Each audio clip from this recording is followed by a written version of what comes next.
خواهر به چی فکر میکنی؟ آخه چی شده جانان؟ اگه کسی چیزی بهت گفته به من بگو.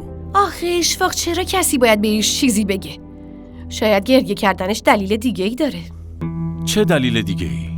گوش کن اشفاق، از فوت جاهد و نایلا خیلی نگذشته. اونا مثل پدر و مادر جانان بودن. اون نمیتونه به این راحتی فراموششون کنه.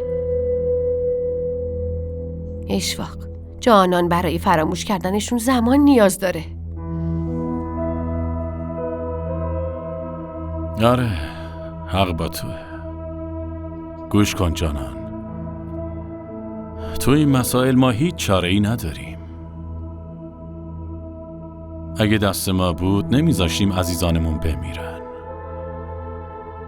اما خب کاری جز دعا ازمون بر نمیاد و چیزی که باید براش دعا کنیم اینه که خدا به هر دوشون بالاترین جای بهشت رو عطا کنه.